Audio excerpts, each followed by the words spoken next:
Salut les champions, j'espère que vous allez bien. C'est votre élément. C'est les débriefs Guinée équatoriale, Côte d'Ivoire.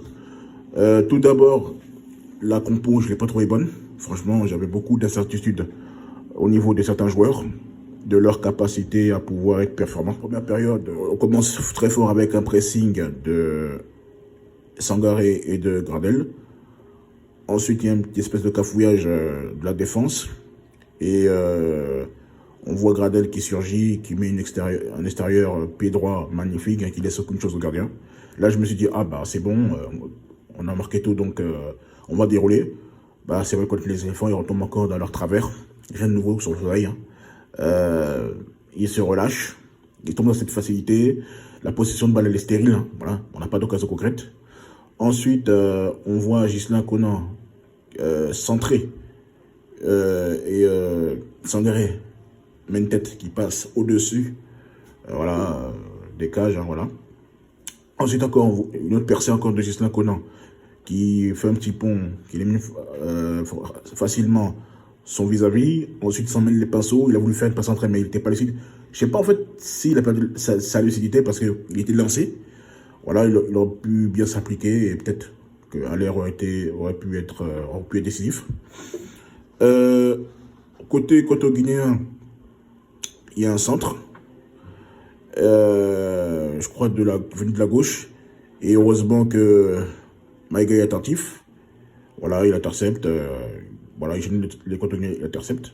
Voilà, et puis après, Badra Ali la récupère. Ensuite, il y a une belle action collective, passe en profondeur qui élimine vraiment, comment il s'appelle, Maïga. Il tire. Heureusement que Bailly, il fait un plongeon, enfin il glisse quoi, pour la mettre en corner. Après dans ce même corner encore, il y a un tir, une espèce de tir.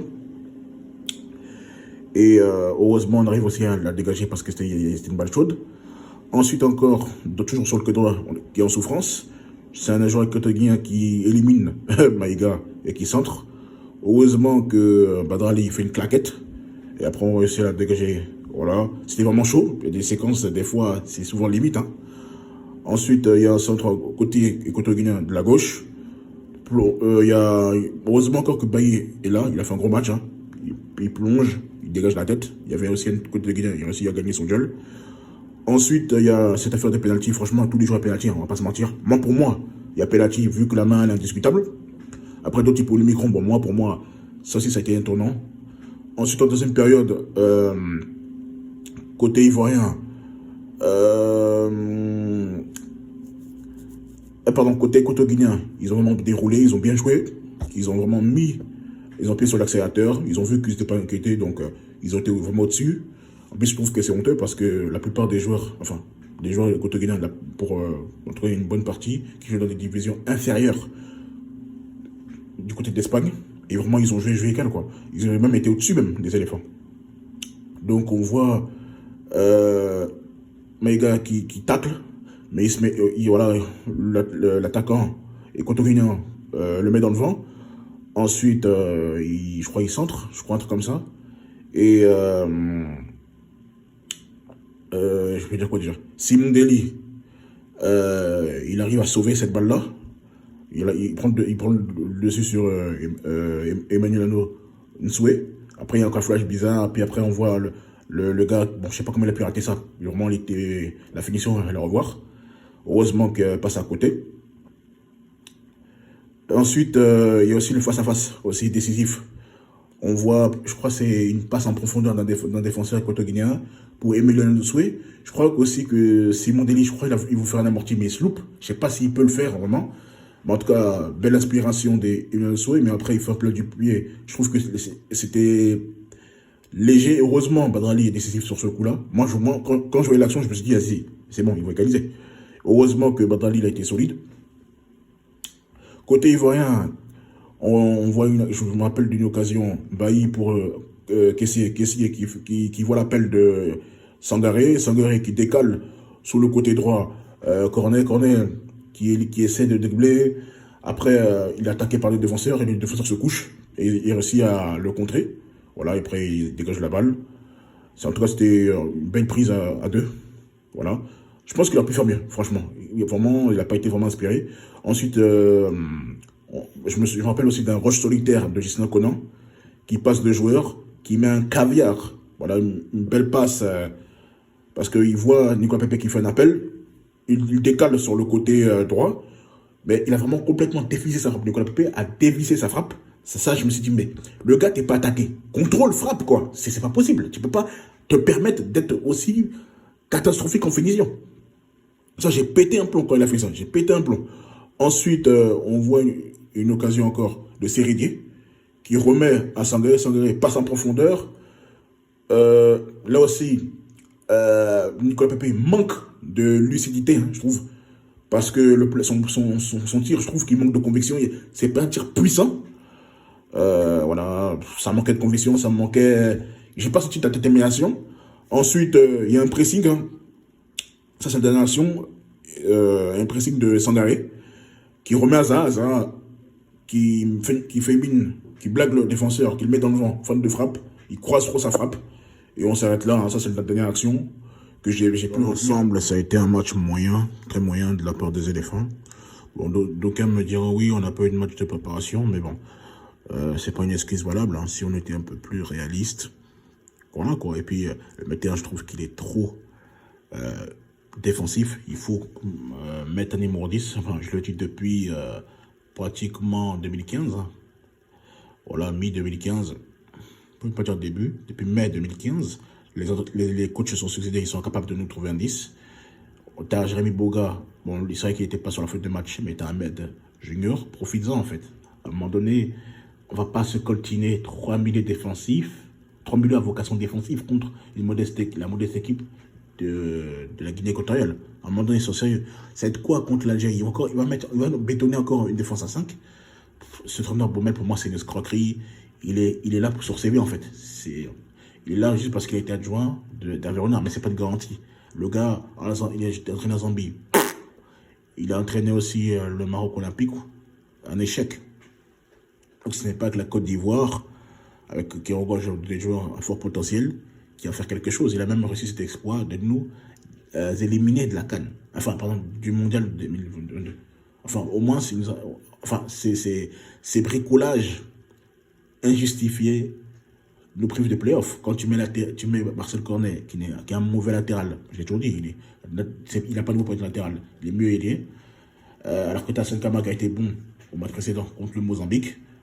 Quelle incohérence. Des joueurs qui sont en forme, on les prend pas. On prend des joueurs en fonction du nom, en fonction du nom du club, en fonction du statut.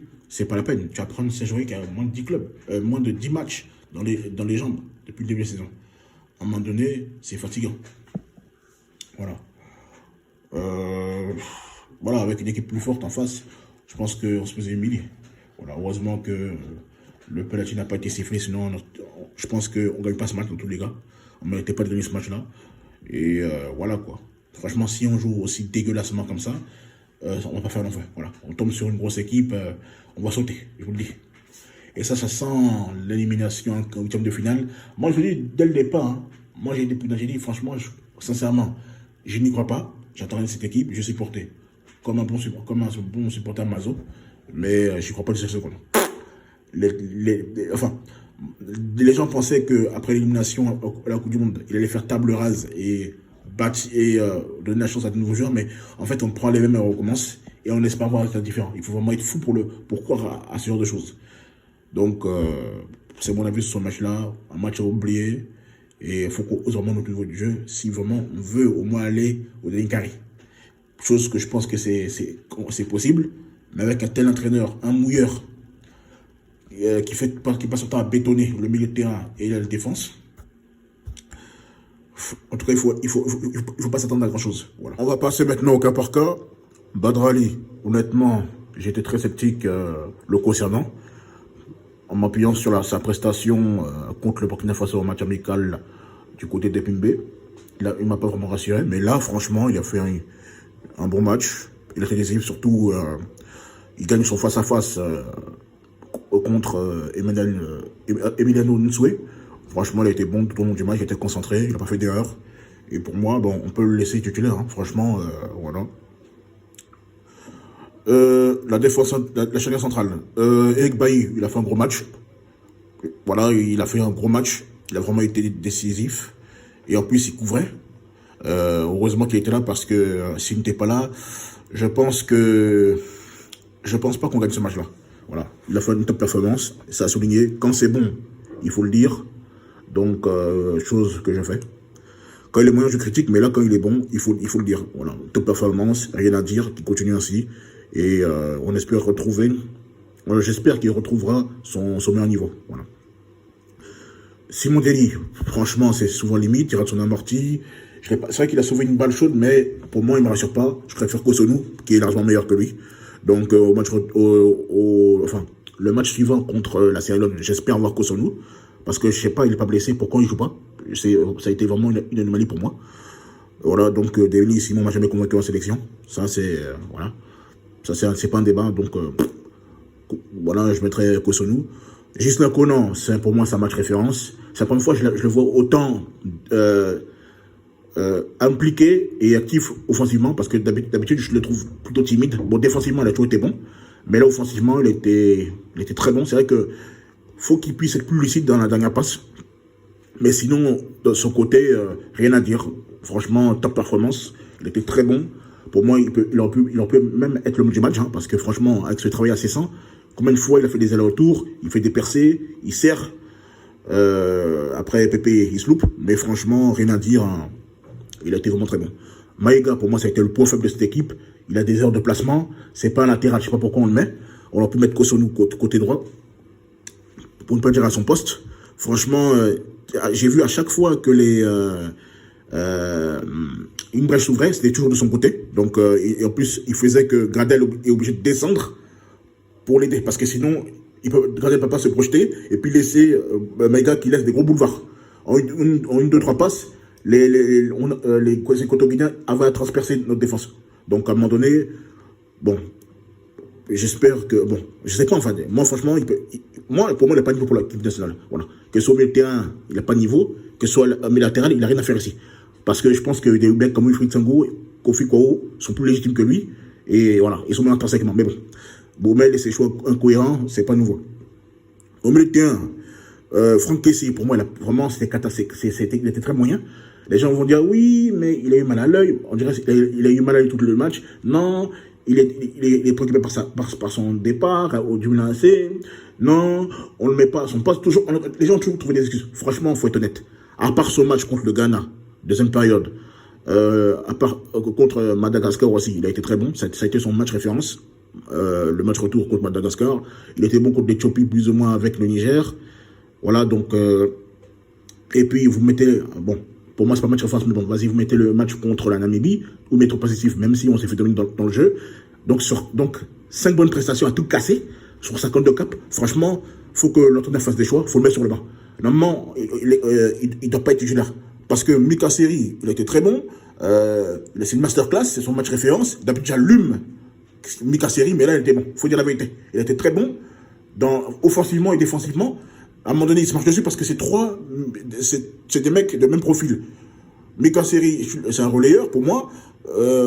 Sangalé, c'est un 6. Bon, il peut jouer relayeur aussi. Tessé, en fait, il se marche dessus. Mettez un 10, c'est pas compliqué. Depuis 2015, on vous répète, depuis le match Guinée équatoriale, la Côte d'Ivoire au Félicia, où il marque très tôt et après Gradel égalise, ou encore Gradel encore nous sauve, c'est catastrophique au niveau du jeu. Mettez un numéro 10, c'est pas compliqué. Il y a 2 relayeurs. C'est pas compliqué, il y a 2 relayeurs. Pour 3 postes, tu mets Kessié sur le banc parce qu'il sert à rien. Kessié n'a rien prouvé en sélection. C'est pas possible. À un moment donné, il est très moyen contre le Mozambique, il est très moyen contre le Malawi, il est très moyen contre le Cameroun, il est très moyen encore contre la Guinée équatoriale. À un moment donné, on le met sur le banc, purée. Alors ça suffit, c'est un sénateur. Quand il est au Milan AC, il est très bon. Quand il est en sélection, il ne vaut rien. À un moment donné, on le met sur le banc. Si les supporters le disent, les médias relayent, même les consultants le disent, le constatent. À un moment donné, on ne va pas faire semblant. Il n'a pas de niveau pour cette sélection. On le met sur le banc, on continue avec Mika Seri et Sangaré. Ça a bien marché contre le Cameroun.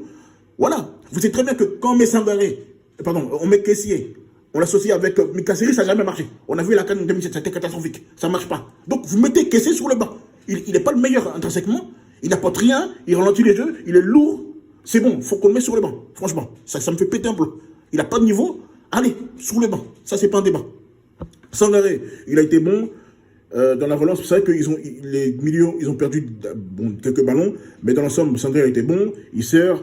Bon, c'est Sangaré, après, c'est vrai que c'est pas sa meilleure performance, mais il a été bon, il était intéressant, offensivement et défensivement, donc rien à dire, qu'il continue ainsi. Après, c'est vrai qu'il a baissé un peu en régime, hein, je crois, en deuxième période. Même si c'est vrai qu'il a quand même essayé de combiner. Meka Seri, en première période, il est bon. En seconde période, il est excellent. Il n'y a rien à dire, il est excellent. Il a monté encore. Il a monté en puissance. Et on l'a vu combiner. Voilà. Donc, rien à dire. Il était très bon. Vraiment top performance. Gradel, ça a été plus compliqué parce qu'il a marqué. Mais après, il a été obligé de descendre parce que derrière, vous avez un latéral qui est catastrophique, qui ne sait pas se placer. Je ne sais pas comment. Enfin, je ne vais pas me répéter. Ça l'a fait mal jouer. Donc, il essaie de toujours. Il faisait dans le plus défensif, donc ça annule. Après, quand tu dois courir 60 mètres encore, tu fais ça qu'à leur tour, t'es cuit. Et puis, vous savez que Gradel, il a un âge avancé quand même. C'est plus le Gradel de Saint-Etienne ou de Leeds. Voilà. Donc, voilà. Ça a été assez moyen. Mais bon, c'est pas de sa faute. Voilà. Ensuite, Cornet, pour moi, j'avais beaucoup d'espoir en lui, mais franchement, il m'a pas convaincu. Je l'ai pas trouvé tangent. En plus, ce qui m'a un peu surpris, Gisèle Kouna était beaucoup plus tranchant que lui. Voilà. Puis Cornet, à un moment donné, on te laisse ta chance, faut prouver. Peut-être pour moi, c'est un super sub, c'est-à-dire c'est un gars, joker de liste, il vient, il rentre, il frappe pas. Peut-être c'est ça, parce que quand tu as des mecs derrière, comme Crespo, Zaha, Pepe, Boga, en tant que meilleur que toi, si tu te permets de faire un match moyen, pour un chaman, tu es sur le banc. Tu es sur le banc. Quand on a, pardon. Les entrées de Zaha et de Pepe, ça a été intéressant. Il y avait un peu de folie. Même si c'est vrai que Zaha, je l'ai trouvé, il a essayé de faire quelque chose, mais c'est insuffisant. Mais ça se voit que le gars du ballon, c'est vrai qu'il se fait ses caprices, mais techniquement, c'est le meilleur. Côté gauche, c'est le meilleur. Il faut dire la vérité. Il a porté un brin de folie, mais j'attends plus. Bon, après, voilà. Comment il s'appelle? Nicolas Pepe. C'était bon, je ne dirais pas qu'il était mauvais, mais la finition, il faut qu'il travaille, quoi. Il travaille sur sa finition. Il n'est pas en confiance. Il m'a frustré, parce que franchement, il y a eu 2 occasions nettes. Contrôle, tu frappes. Tu n'es pas attaqué, tu contrôles, tu frappes. Ça, tu sais faire quand même, Nicolas Pepe. Tu es mon joueur, c'est vrai, je te soutiens, mais là, vraiment, t'as zaillé. Il faut dire que t'as zaillé. D'habitude, je t'allume pas, mais là, je vais t'allumer. Si c'est une grosse équipe, on se fait, si tu te loupes et à la fois on mange un contre et on perd, on va tout mettre sur toi. Donc franchement, plus d'implication dans ce que tu fais. Voilà, t'es nonchalant. Franchement là, on a le doigt d'où je le pense et joue sérieusement. Tu es un très bon joueur, tu dois le prouver. Ça fait 5 ans que tu es là, tu n'as rien créé. Après quand les gens te traitent de paresseux, les gens vont fâcher. À un moment donné, je vais finir par croire que tu es paresseux. Voilà, je vais finir par croire que tu es paresseux. Libère-toi et joue ton ballon comme tu joues à Lille. Voilà. À l'air, que dire de lui? Pour moi, ça a été un match moyen. C'est vrai qu'il n'a pas été servi. Il a essayé de faire des déviations, il a essayé de décrocher. Des fois, même, il descendait parce qu'il n'y avait pas de ballon. Mais vous attendez à quoi? Le gars, on a 3 milieux à vocation défensive. Il faut mettre un 10, c'est ce qu'on répète depuis tout le temps. Voilà, pour moi, c'est un match moyen, c'est un match oublié. Il n'a pas été bon. Et puis, malheureusement, pour moi, ce qui veut dire, ça va être méchant, mais à l'air, bon, il était statique quand même, franchement. Moi, j'attends plus de lui, j'attends de la niaque, je veux quelqu'un qui a faim. Là, il est trop statique. Et puis lui, malheureusement, il existe par le but. Si on ne le sert pas, parce que la coup de c'est pas l'adresse, en fait. Tu vois. Parce que quand tu as Dusan, Tadic et Anthony qui te servent à outrance, tu te régales. Mais là, il faut soit le coach prend ses responsabilités, il met Boga en 10 ou Ahmed Junior, et puis il met des bons ailiers qui vont percuter, et pouvoir le servir. À un moment donné, il faut qu'il soit mis dans les conditions. Tu peux être le meilleur joueur du monde, mais si on ne te sert pas, tu ne sers à rien. En plus, lui, c'est un joueur, je ne dis pas limité, mais c'est un renard des surfaces. Il ne peut pas faire comme Kodja, qui monte, qui est plus mobile. Lui, il n'est pas mobile. C'est quelqu'un qui est lourd sur le terrain. Bon, il est bon dans les jeux, il est bon dans la tête, mais si on ne le sert pas, ça risque d'être difficile. Donc pour moi, c'est une prestation à oublier. Quoi d'autre encore? Sergi, pour terminer. Sergi était plus intéressant que Kessie. Sergi, je l'ai vu, pour la récupération, il essaie de trouver des schémas, il essaie de faire des passes, voilà, il essaie de combiner avec ses coéquipiers, même si je l'allume, mais il est intéressant. Voilà, donc c'est tout ce que je peux dire. Dans l'ensemble, tout n'a pas été mauvais, mais il y a des choses à revoir, des choses à parfaire. Donc c'était mon débrief. On s'attrape la suite au prochain numéro. Ciao, ciao.